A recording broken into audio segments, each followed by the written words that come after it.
firman disampaikan, Kau mengalirkan segala berkat-Mu bagi kami. Sementara firman disampaikan, Kau mengangkat segala sakit penyakit kami. Kau menyembuhkan kami ya Tuhan. Dilembutkanlah hati kami untuk boleh mendengarkan firman. Di dalam nama Yesus kami berdoa, kami bersyukur. Amin. Shalom saudaraku. Baik. Pagi ini nanti kita akan menyaksikan istilahnya pelantikan ya, Bu Rosalin ya, pelantikan ya. Pelantikan saudara-saudara kita yang sudah menyelesaikan paket pelajaran mengenai Alkitab. Ya. Ini mungkin angkatan pertama ya Bu Rosalin, angkatan pertama. Tentu ada angkatan kedua, ke-100 dan berikutnya gitu loh. Mereka sudah memulai, kita ucapkan selamat, nanti kita berdoa untuk kelanjutan pengetahuan yang mereka miliki. Baik, tentu pengetahuan intelektual seperti ini memang dibutuhkan. Dibutuhkan untuk bisa membantu kita untuk mengenal Allah kita. Ya. Apapun latar belakang pendidikan kita itu tidak terlalu penting, tapi ketika saudara-saudara kita membuka hatinya untuk mau belajar mengenal siapa Tuhan itu, maka itu yang akan bisa membekali kita. Sehingga stratanya tidak ada S1, S2, S3 ya Bu Rosalin ya. Pokoknya pembekalan. Nanti siapa saudara-saudara kita yang mau mengikutinya lagi, itu bisa mendaftar pada paket berikutnya. Pak Tumpak Damani, tolong kipasnya, terima kasih. Pagi ini kita mau bicara mengenai mengenal Dia lebih utama dari korban bakaran. Topik ini akan diajarkan di satelit Palas, bukan satelit Palas ya, di persekutuan gereja di Palas, Talang Kedabu, di daerah-daerah Pengayoman Pekanbaru. Temanya sama. Kenapa? Karena kita mau satu gerakan semuanya. Kalau beberapa bulan lalu kita bicara mengenai iman, beberapa bulan lalu lagi kita bicara mengenai Roh Kudus, jauh hari sebelumnya. Lalu kita bicara mengenai doa, ya. Ini dalam rangkaian semuanya itu kita mau lihat apa kata firman, mengenal Dia lebih utama dari korban bakaran. Ada dua kata di sini. Ada kata mengenal Dia. Berarti ada satu kegiatan yang harus dilakukan, mengenal Dia. Bukan berarti kita tidak kenal, tapi bisa meyakinkan kita bahwa kita harus betul-betul mengenal. Lalu ada di sini lebih utama dari korban bakaran. Kita tahu bangsa Israel itu dulu melakukan kegiatan memberikan persembahan korban sembelihan dan korban bakaran pada zaman mereka. Orang Israel dulu, cara dia menghampiri Tuhan, cara dia menghormati Tuhan, dia itu melakukan satu kegiatan yang dilakukan yaitu menyembelih domba-domba atau ternak-ternak yang prima, tidak bercacat. Secara ukuran kesehatan sangat sehat. Tidak bisa domba-domba yang sakit kulit, sakit apa yang agak sedikit bengkok-bengkok jalan, enggak. Ya ini yang prima. Itu tandanya disuruhkan pada mereka bangsa Israel dulu mempersembahkan itu, disembelih, potong, lalu dibakar. Sampailah itu asapnya itu seperti dupa yang harum di hadapan Tuhan.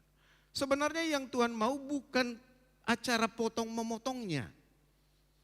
Tapi yang mau dilihat oleh Allah adalah ketaatan bangsa Israel melakukan kegiatan itu. Itu yang mau diminta oleh Allah. Jadi bukan proses potong memotongnya itu. Tapi ketika perintah itu diberikan sama mereka, itu mau menunjukkan kepada orang Israel, kau mau gak melakukannya? Ketika kau melakukannya, kau sedang tunduk kepada Allah. Nah kita lihat bahwa itu bukan ditiadakan. Kalau judul ini sekarang, mengenal Dia lebih utama daripada korban bakaran. Korban bakaran itu perlu bagi Tuhan, bagi bangsa Israel pada saat itu. Tapi ada lagi yang lebih perlu lagi, mengenal Dia kata dia. Ini Allah sendiri yang berpesan, itu lebih utama. Sehingga ada satu tingkatan bahwa ternyata lebih perlu bagi Allah kau kenal aku daripada kau bawa persembahan kepadaku atau kau bawa umpamanya rasa syukurmu, kau pergi melayani orang ke sana kemari, lalu kau berikan waktumu untuk memperhatikan orang, kau sisihkan uangmu, itu perlu. Kata Tuhan itu perlu, itu baik. Tapi lebih baik lagi kalau kau terlebih dahulu, lebih utama kau kenal aku dulu gitu loh. Karena memang proses mengenal ini sangat diperlukan supaya apa?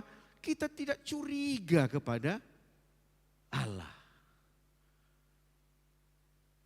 Ada banyak hal yang membuat hubungan kita rusak dengan Allah. Kerja iblis memang mau merusak itu. Membuat semua janji-janji yang sudah Tuhan bikin itu untuk kita tidak yakin itu sama kita. Kenapa? Karena iblis mengganggu kita. Mana mungkin? Mana layak kau menerima itu? Pikiranmu masih cabul, pikiranmu masih kotor, pikiranmu masih dengki, iri. Itu kata iblis. Padahal semua yang mau dikasih Tuhan itu semua yang baik bagi kita. Sehingga kita yang menjudge, kita yang menilai diri kita, iya ya, tidak layak aku untuk itu. Tapi ketika kita tahu bahwa Allah kita Allah yang baik, maka kita apapun salah kita itu bisa diselesaikan dengan Tuhan. Tiba-tiba jalan tersandung, aduh, iya ya itulah aku tidak teduh tadi pagi.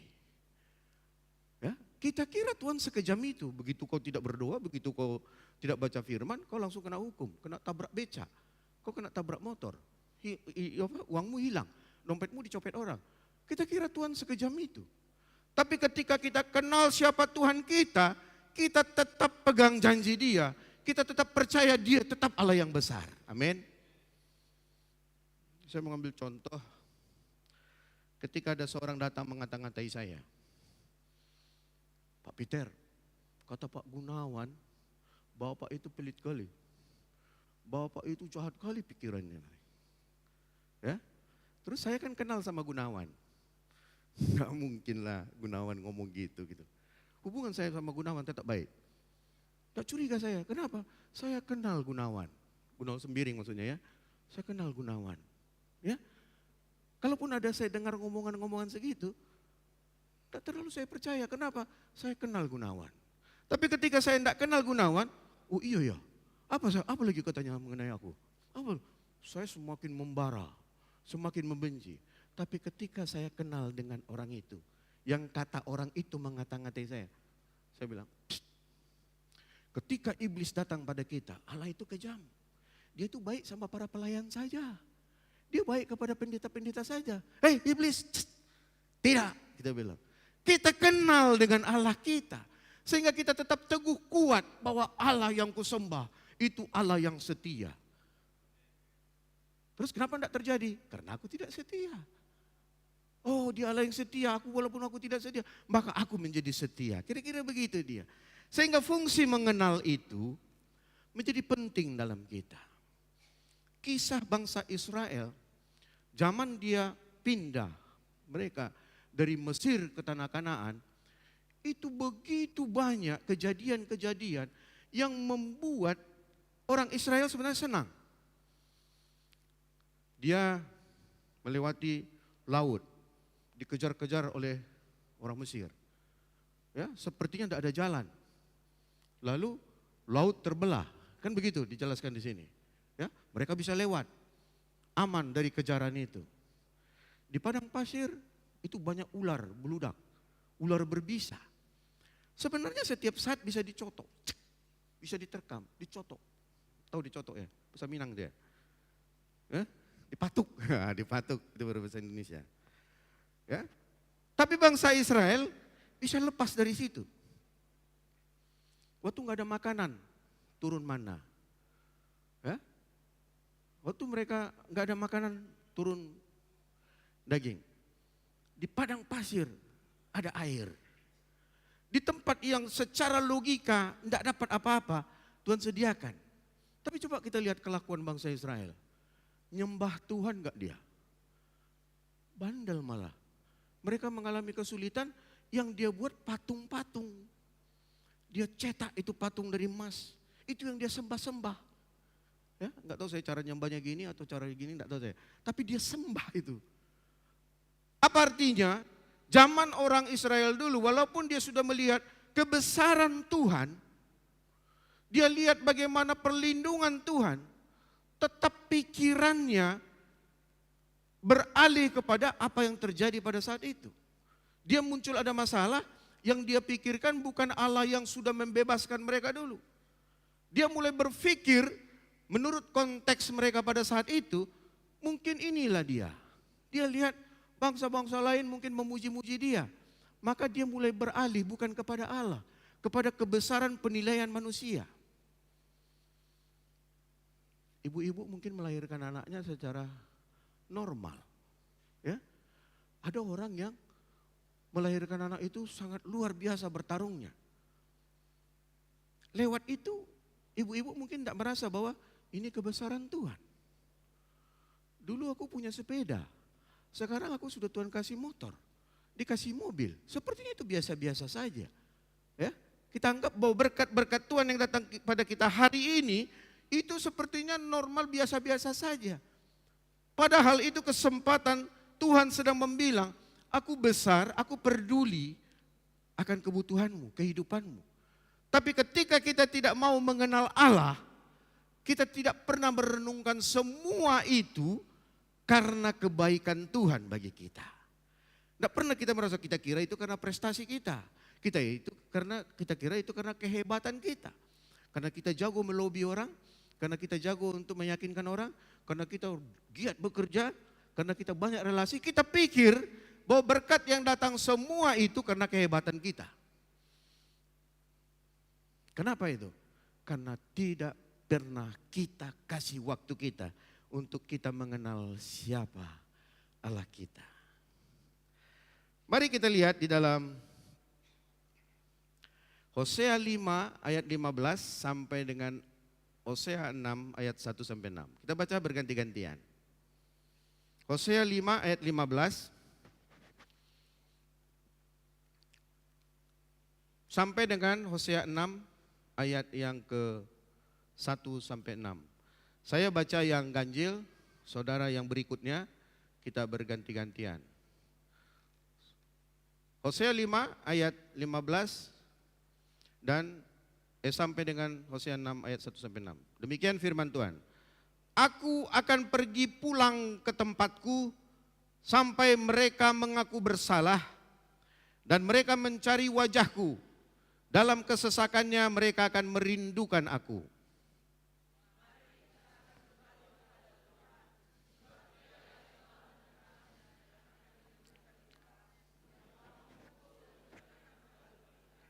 Ia akan menghidupkan kita sesudah 2 hari.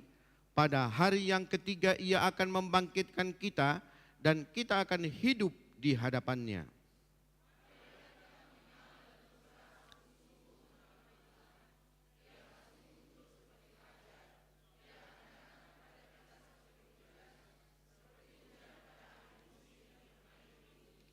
Apakah yang akan kulakukan kepadamu, hai Efraim? Apakah yang akan kulakukan kepadamu, hai Yehuda? Kasih setiamu seperti kabut pagi dan seperti embun yang hilang pagi-pagi benar.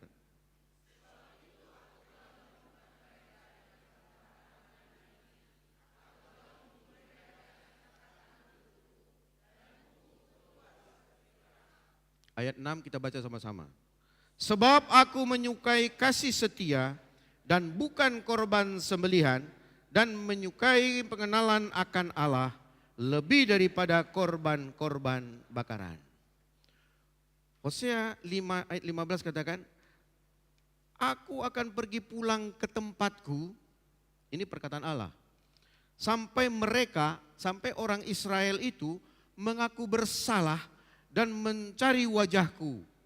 Dalam kesesakannya mereka akan merindukan aku. Ini pemikiran Allah. Ya. Ketika perbuatan baik Allah sudah diberikan, yang menerima berkat-berkat Tuhan sepertinya tidak terlalu peduli lagi dengan Allah. Kita ini kan sebenarnya umat ciptaan yang kita punya batas umur, ya. Kita punya batas umur, tidak bisa selama-lamanya. Ada batas umur. Kita diciptakan. Nah di dalam masa kita di bumi ini, Tuhan lihat ini, ini ciptaan aku ini. Nah kita merasa sepertinya kita mau hidup selama-lamanya. Bukan. Sementara. Terus kalau kita bertanya, kenapa Tuhan kalau gitu hanya sementara? Terus untuk apa aku sekarang ini? Ada maksudnya Tuhan. Ya. Nah melihat kelakuan orang Israel yang sudah berpuluh tahun dilindungi oleh Allah, diperhatikan oleh Allah, dipenuhi kebutuhannya oleh Allah. Kadang-kadang Allah marah juga gitu loh. Kenapa? Karena mereka membuat satu kelakuan, tindakan mereka, perbuatan mereka gak sesuai dengan apa yang diinginkan penciptanya. Gak sesuai dengan yang diinginkan Allah, perbuatan-perbuatan orang Israel. Maka Tuhan bilang, aku akan pergi pulang ke tempatku, mau meninggalkan ini. Sampai orang Israel itu mengaku bersalah. Allah tidak akan mendengarkan doa orang Israel sampai mereka mengaku salah. Artinya apa? Tuhan itu sebenarnya masih panjang sabar. Ketika umatnya bersalah, dia sebenarnya masih menunggu bertobat dari situ. Mengaku salah. Ini yang kadang-kadang diselewengkan oleh iblis, ditutup oleh iblis. Ada firman dalam 1 Yohanes 1 ayat 9 dikatakan, jika kamu mengaku dosamu, maka ia setia dan adil. Sehingga ia akan mengampuni segala dosamu dan menyucikan kamu dari segala kejahatan. Di awal dibilang, jika kamu mengaku. Di sini dikatakan, ketika umat Tuhan datang mengaku bersalah kepada Tuhan. Itu yang diharapkan Tuhan. Tapi kadang-kadang karena takutnya kita akan dosa yang kita kerjakan, ngaku-ngaku pun tidak mau kita. Ya, Tuhan, tolong aku Tuhan, tolong aku Tuhan. Tuhan bilang ngaku kau. Apa yang mau kau akui? Ya, kalau kau mencuri akui, Tuhan aku mencuri. Ketika kau kotor pikiran, bilang Tuhan aku kotor pikiranku. Ketika aku sudah mulai tidak jujur, ketika aku mulai busuk hati sama orang, Tuhan ampuni aku. Kan mengaku katanya. Ya. Tapi iblis jagai itu supaya kita tidak mau melakukan itu. Umat Israel disuruh di dalam sini sampai mereka mengaku bersalah dan mencari wajahku. Artinya titik balik, bertobat kembali, lihat pandang kepada Allah yang baik itu. Ini yang diharapkan oleh Tuhan. Karena tidak menyelesaikan masalah juga, hidup kita susah hari ini, ya. Karena perbuatan-perbuatan salah kita. Lalu kita pura-pura tidak tahu bahwa kita berbuat salah sama Tuhan. Akhirnya apa? Akhirnya Tuhan menjauh diri dari kita. Apa artinya? Kasih karunia demi kasih karunia itu tidak muncul lagi sama kita. Kita bertarung dalam hidup ini hanya karena kekuatan kita sendiri. Kita kira kita berjuang di dunia ini hanya untuk mempertahankan kehidupan kita sendiri. Padahal Tuhan sedang menunggu. Ketika kau mengaku salah, maka aku selesaikan persoalan masalahmu sama aku. Maka giliran aku bisa memberkatimu. Kira-kira begitu Tuhan mau bilang. Tapi kalau kita tidak tahu pikiran Allah seperti itu, kita kira Allah kejam. Dia pukul, dia remukkan, wah ini Allah ini waktu zaman perjanjian lama kejamnya. Ya kalau kita sudah bandel sekali akan buat begitu. Jadi jangan kira ketika kita sekarang tidak mau dengarkan Tuhan, kita pikir perbuatan kita suka-suka kita saja, tidak kita hargai Tuhan. Jangan kira Tuhan Tuhan akan beri penghajaran kepada kita. Tiba-tiba masuk aja ke paret, tiba-tiba masuk aja ke ban truk gitu loh.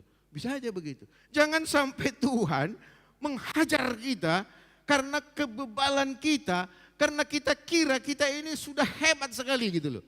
Padahal Tuhan bilang, ketika kau mengaku bersalah, datang kawan aku katanya. Akui dosamu, enggak perlu kau tanggung itu hukuman-hukuman itu. Ketika kau sungguh-sungguh datang mencari pertolongan kepadaku. Ini yang tidak dilakukan oleh bangsa Israel. Malah dia berpikir ada opsi karena pemikiran dia mungkin ilmu pengetahuan yang dia miliki. Dia lihat pujian daripada bangsa-bangsa lain. Maka dia melihat bahwa ini bangsa yang besar. Dikira bangsa yang itu. Akhirnya dia besar kepala. Iya kita bangsa yang besar. Tidak ada lagi Allah. Akhirnya apa? Dia bikin patung-patung. Seperti yang cerita tadi. Ini manifestasi apa? Kita mengira bahwa apa yang sudah kita peroleh, pikiran kita, pengalaman kita, profesi kita, kita kira itu sudah segalanya. Padahal kata Tuhan, Dia perlu kita. Lalu ketika kita salah, lihat dulu ya, dalam kesesakannya mereka akan merindukan aku. Allah tahu, ya. Ketika manusia sudah mengalami kesesakan, nanti dia pasti akan kembali. Itu sebabnya ketika kita masih bergelimang harta, ketika kita masih bergelimang kesehatan, ketika kita masih bergelimang kenyamanan, sepertinya Tuhan tidak perlu kita minta tolong. Ya, kenapa? Semua berjalan baik-baik saja. Habis bulan gaji kita sudah datang. Habis bulan pohon sawit berbuah. Ya, bisa dijual. Habis bulan dagangan kita udah laku. Habis bulan proyek kita udah selesai. Tinggal mengajukan invoice, datang duit. Kita kira aman-aman aja, tidak perlu Tuhan. Di saat-saat yang seperti itu pun, ya, nah itu sebabnya orang yang mengalami bahaya, ya, kami kemarin ke Toba, ya, ada katanya jembatan Sisera-Sera. Ini contoh yang dulu-dulu. Kalau seram daerah itu, maka orang berpikir, Tuhan kau besar, tolong kami Tuhan. Begitu lewat jembatan yang menyeramkan itu, nanti kemana tujuan kita pergi bergembira. Ganti lagunya gitu loh. Artinya apa? Waktu kita mengalami kesesakan, uang sekolah anak terancam belum cukup. Baru kita bilang, Tuhan tolong kau Tuhan, tolong aku Tuhan. Ting tung ting tung, rumah datang. Bu, kredit yang apa kemarin, spray kemarin belum dibayar. Aduh, kita bilang gitu lagi. Datang bertubi-tubi, ya. Itu menjadi raksasa kita. Besok pastor akan bicara di acara gabungan rayon untuk mengenai raksasa. Masalah kita itu menarik sekali. Mari kita siapkan waktu, ya. Dari judulnya saja sudah sangat bagus gitu ya. Mari jemaat Tuhan. Nah, ada tantangan-tantangan hidup kita yang tiap hari itu datang menghantui kita. Waktu kesesakan-kesesakan itu muncul, waktu kesusahan-kesusahan itu muncul, baru kita ingat Tuhan. Pada waktu kita sehat, kita rasanya enggak perlu Tuhan. Waktu duit kita cukup, kita rasanya enggak perlu Tuhan.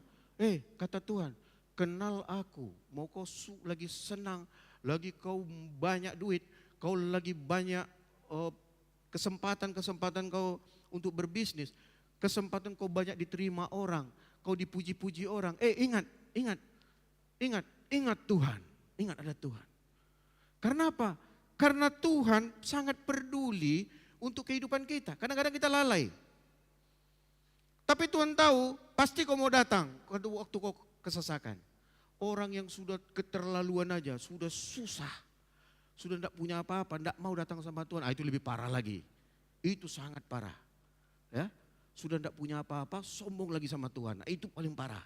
Ya, tapi banyak juga orang, ya, banyak juga orang yang sudah memang dia sendiri tidak punya apa-apa, tidak punya pengalaman apa, ke Tuhan pun tidak mau mendekat, malah dibenci. Kau tidak adil Tuhan. Kayak siapa kita ngatur Tuhan? Kau pilih kasih Tuhan. Ya memang pilih kasih, kenapa? Emang dia Tuhan, dia berkuasa. Kau pilih wajah Tuhan, kita bilang.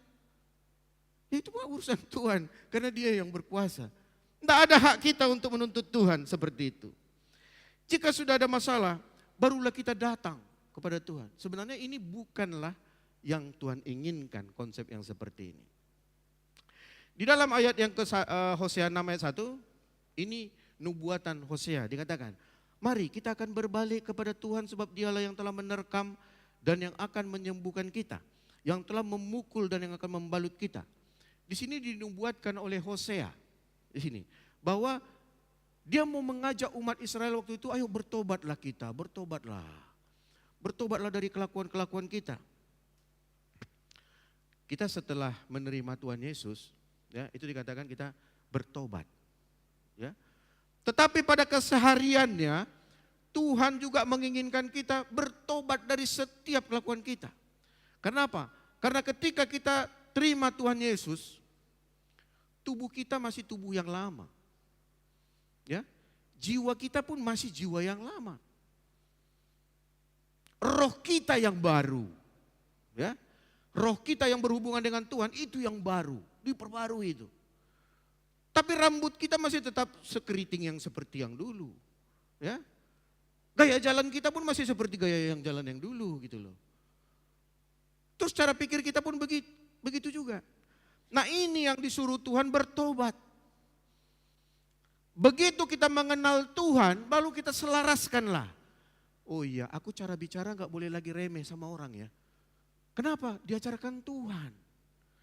Karena kita waktu kita datang minta kepada Tuhan, kita mau mengenal Tuhan, mencari wajah Tuhan, belajar mengenai Tuhan, apa karakternya Kristus, apa sifatnya Kristus, apa kesukaan Tuhan, itu mau kita adopsi. Aku mau rendah hati seperti Tuhan. Akhirnya kita mulai merendahkan hati. Lalu kita belajar di sini, Tuhan mau memberikan waktunya. Dia beri sana, beri sini. Beri waktunya, ya. Dia beri perhatiannya, dia menyembuhkan orang. Lalu kita lihat, waduh, Allah kita Allah pemberi. Maka kita menjadi suka memberi. Artinya apa? Kita bertobat dari kelakuan-kelakuan kita, menyelaraskannya dengan karakternya Allah, sifatnya Allah. Oh Allah itu tidak pernah iri hati. Maka ketika kita masih iri hati, kita bilang, Tuhan tolong aku masih iri hati sama orang lain. Nah ketika kita mau datang sama Tuhan, mengenal Dia, mau menselaraskan, mau menyamakan, semua karakter-karakter Kristus ada pada kita. Karena apa? Karena begini, Tuhan mau mempercayakan kepada kita sesuatu keadaan di masa yang akan datang. Kita tidak tahu itu. Contoh, Tuhan sebenarnya mau pakai Pak Sasden ini untuk menjadi seorang pengusaha besar. Amin. Contoh, mudah-mudahan terjadi, kan gitu. Ya, dalam perjalanannya dia masih pelit. Contoh, ini contoh. Jangan bilang betul itu, jangan betul gitu. Enggak begitu, ya. Ini contoh. Nah, ketika dia datang sama Tuhan, Tuhan aku mau karakter Allah ada padaku. Kau suka memberi Tuhan, aku latih memberi. Begitu dia selesai dalam kehidupan kesehariannya, mudah dia memberi. Maka Tuhan sudah gampang mempercayakan seperti yang tadi. Pengusaha besar kau akan memberkati banyak orang. Amin. Kadang-kadang kita tidak tahu cara Tuhan bekerja. Ya. Dia mau siapkan dulu landasannya. Dia bikin dulu kita siap. Kita mau dipakai Tuhan menjadi pembicara luar biasa. Di luar sana mungkin ya. Mau menjangkau banyak jiwa. Kita membaca pun malas. Ya. Membaca buku pun malas. Bagaimana Tuhan bisa membuat itu? Tapi ketika kita datang sama Tuhan, Tuhan aku mau kau pakai luar biasa dalam melayani engkau. Aku bisa dengan cakap mengajar orang-orang lain. Lalu Tuhan bilang, ya kau rajin, udah mulai rajin, kau boleh malas. Kau ikuti seminar itu, kau ikuti ini, dia pergi. Artinya apa? Dia sedang menyelaraskan keinginan Tuhan dengan apa yang mau Tuhan rancangkan atas hidup dia. Terjadilah itu. Amin. Amin. Nah jadi karakter-karakter yang lama itu yang diminta Tuhan, ya kita bertobat. Kenapa dibilangnya? Dia yang telah menerkam dan akan menyembuhkan. Sudah dia terkam, disembuhkannya lagi. Dia yang memukul dan dia membalut. Coba. Sudah dipukul, dibalut lagi. Itu sama kayak bapak saya dulu, begitu kami dipukul, baru dihapus-hapusnya gini. Ya. Begitu Allah kita sebenarnya luar biasa. Memang kita dihajarnya supaya apa? Kita kembali kepada keinginan Dia. Sakit. Tapi demi baiknya anakku ini. Kenapa? Karena aku punya rencana untuk kau dalam hidupmu di dunia yang sementara ini. Itu yang mau dibikin Tuhan. Kita bukan mau nonton-nonton aja nanti seumur kita 90. Bukan. Ya. Kita lahir, sekolah, tamat, punya anak, menikah, punya anak, mengawinkan anak, punya cucu. Ya, punya cucu. Terus apa lagi? Yang melihat cucu, melihat cicit, mati. Terus ngapain? Gitu-gitu aja. Kayaknya enggak begitu rancangan Allah bagi kita. Dia mau bikin kita berproduktif. Ya. berkreasi. Karena Allah itu Allah pencipta, dia Allah yang kreatif. Dia Allah yang kreatif. Dia inginkan kita untuk bisa berkreasi sesuai dengan panggilan kita. Kenapa Allah mau melakukan itu? Karena dia punya rencana khusus buat kita satu-satu. Itu sebabnya kita punya profesi macam-macam. Ya, ada pengusaha, ada pedagang, ada dokter, ada tukang sayur, ada tukang parkir, ada tukang bangunan, ada tukang batu, ada segala macam tukang. Yang nggak boleh tukang tipu, nggak boleh. Ya, profesi itu semuanya bagi Tuhan bagus. Nggak ada dibilang Tuhan itu lebih rendah, tidak. Karena aku akan pakai kamu dengan talentamu itu untuk memuliakan Tuhan selama kau hidup di dunia yang terbatas ini. Kalau kita tidak berperan, tanya Tuhan lagi. Kita ini mau ngapain? Mau nonton-nonton aja atau menjadi penilai-penilai orang aja? Atau kita menjadi pengkritik-pengkritik orang saja? Enggak. Panjang, ada banyak yang mau Tuhan sediakan sama kita. Jangan terkecoh dengan keadaan hari ini. Jangan terkecoh dengan keadaan kondisi teman-teman kita hari ini. Sehingga turun naik rohani. Tidak. Tuhan mau pakai kita luar biasa. Cuma kita gak tahu sekarang ujungnya seperti apa. Tapi yang kata Tuhan, kau kenal aku, kau percayai aku, sehingga aku bisa berkarya buat engkau. Kau selaraskan sifatmu, karaktermu, tabiatmu, gaya hidupmu. Semuanya itu mau Tuhan bereskan sama kita. Tapi kalau kita tidak mau mengenal dia, tidak mau datang mencari wajahnya, nggak mau datang mengenal dia untuk mencari tahu, Tuhan apa panggilanmu atas hidupku. Kalau kata orang Sunda, ya jalan gitu aja lah dulu. Kumaha engke, nanti kemana aja lah. Nggak bisa. Tanya Tuhan, Tuhan kau mau pakai aku apa? Apakah aku hanya sebagai penonton-penonton atau pengkritik-kritik saja? Enggak, tidak. Cuma kalau sekarang belum ditemukan, itu bukan berarti tidak ada.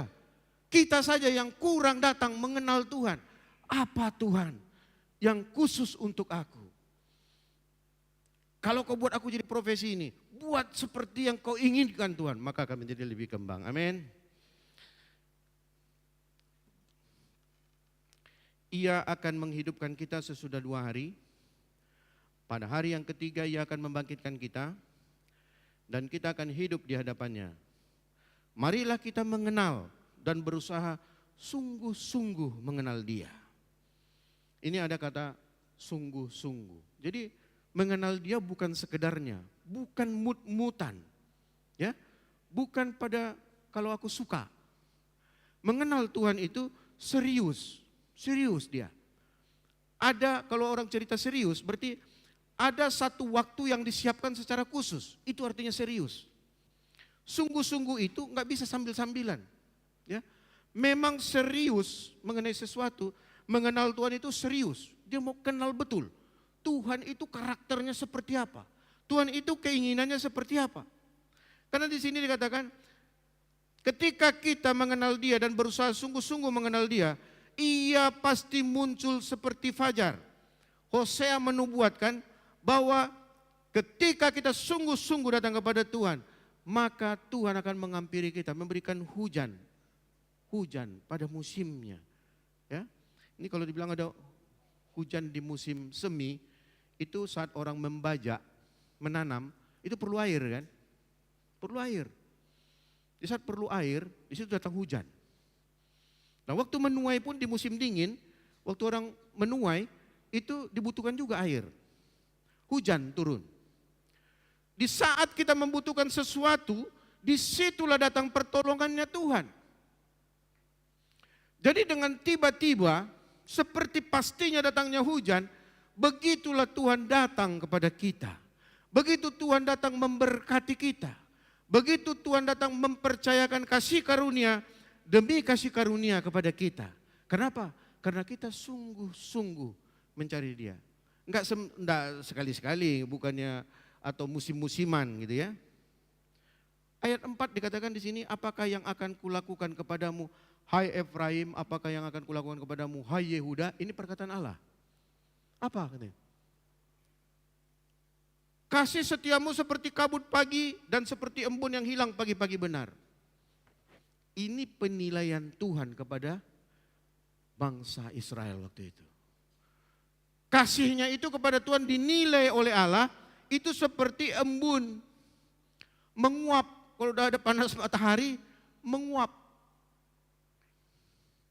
Ini yang diingatkan kita pada zaman sekarang, dalam bangsa kita yang sekarang, itu diingatkan kepada kita bahwa kasih kita itu tidak seperti kasih yang orang Israel itu. Yang menguap seperti embun. Artinya apa? Sekejap. Kalau musim Natal, semangatlah dia. Karena Natal, Paskah, semangat dia. lagi musim-musimnya. Jadi kasihnya kepada Tuhan itu musiman. Ya, atau situasional. Kalau anak kita udah lulus, naik tingkat, uang cukup, gembiralah dia. Ini situasional. Ya. Oh, kalau Tuhan memberkati keuanganku minggu ini, rajinlah aku melayani. Rajinlah aku berbuat baik. Itu bersyarat dia. Ya. Atau supaya Tuhan menjawab doaku, maka sungguh-sungguh aku pelayanan. Senin aku pergi kemana, Selasa aku melayani sana, Rabu aku pergi sana, Kamis aku pergi sana. Saking semangatnya yang begitu-begitu, dia mau mengira bahwa dengan dibuatnya begitu maka Tuhan akan memberkati dia. Senin, Selasa, Rabu udah keluar semua. Di rumah kain bertumpuk. Tidak diambil dari jemuran. Itu lantai udah tebal kotorannya. Kenapa? Senin ke sana melayani, Selasa ke sana, Rabu ke sana, ini semua. Tidak jelas lagi tujuannya. Artinya apa? Bukan seperti itu yang Tuhan mau. Ya. Tuhan mau kita pun tertib, kita pun bersih. Aku mau melayani orang. Supaya apa? Supaya orang banyak menerima Injil. Mandi pun kita sekali seminggu. Tidak jadi berkat tuh sama orang kan? Tidak jadi berkat. Kenapa? Yang penting kita kan bicara sama orang, padahal napas kita bau. Yang mendengarnya, jadi Tuhan Yesus di mana gitu? Konteks-konteks seperti ini, kadang-kala kita lalai. Ya, Tuhan bukan buat kita model seperti itu. Allah kita Allah yang tertib, Allah yang baik, teratur, hormat. Ada yang lebih tua kita hormati, ada yang lebih muda pun kita hormati. Ya, jangan yang sudah pemimpin pun dia, Pak Nixon sini dulu kamu, Pak Nixon sini, Pak Nixon pemimpin di pelayanan ini, hilang penghormatan kita. Kenapa? Kan kita sama aja ciptaan Tuhan. Iya enggak? Sama-sama ciptaan Tuhan kan kita kan. Terus apalah jabatan itu dikasih oleh Tuhan. Itu biasa aja kita bilang. Sehingga penghormatan pun tidak ada lagi. Ya, rasa kasih pun tidak ada lagi. Nolong orang pun tidak mau lagi. Itu kasih kita musiman. Kasih kita sementara. Kasih kita bersyarat. Kasih kita pura-pura. Bukan itu kata Tuhan. Cari Tuhan dengan sungguh-sungguh. Lalu minta Tuhan. Karakter seperti apa lagi yang mau kurubah dari aku Tuhan. Tolong Tuhan, aku enggak ngelihat. Kadang-kadang kita kan enggak sadar kelemahan kita. Enggak sadar kita apa kekurangan kita. Kita kira kita sudah, ya aku rasanya aku sudah menghargai orang. Ya? Nanti tiba-tiba datang lewat orang lain. Kayaknya jangan terlalu gitulah memandang orang, kita bilang. Lalu karena kita mengenal Tuhan, kita bilang mungkin ini teguran Tuhan. Lewat saudaraku ini, oke. Datanglah kita kembali kepada Tuhan. Tuhan yang mana lagi? Yang mana lagi? Ketika kita datang mengoreksi diri kita kepada Tuhan, di situ sebenarnya kesempatan Tuhan sedang menunjukkan dirinya. Kau siap untuk menerima semua rancangan-rancanganku di bumi ini. Kau bisa dipercaya. Kira-kira gitu mau dikatakan Tuhan. Lihat ayat terakhir. Sebab aku menyukai kasih setia dan bukan korban sembelihan. Dan menyukai pengenalan akan Allah lebih daripada korban-korban bakaran. Jadi yang sungguh diminta Tuhan adalah kasih setia. Kasih setia adalah artinya apa? Kasih yang setia. Tuhan sudah buat perjanjian sama kita. Ya, pada saat kita menerima Tuhan Yesus, ya, kau menjadi anakku kata Tuhan. Itu kita pegang. Ya, lalu kita percaya itu sungguh-sungguh bahwa kita adalah umatnya Dia. Kita ini adalah ciptaan Dia. lalu dia adalah Tuhan kita. Apa artinya Tuhan kita? Ketika kita mengakui kau adalah Tuhanku, artinya kau adalah pemilik hidupku. Nah, itu dia. Kalau kita mengakui dia sebagai Tuhan, maka kita akan mengakui bahwa hidupku adalah milik engkau. Jangan bilang hidupku milik Tuhan, tapi ya cita-citaku, rencanaku ya akulah Tuhan. Terserah akulah Tuhan. Enggak.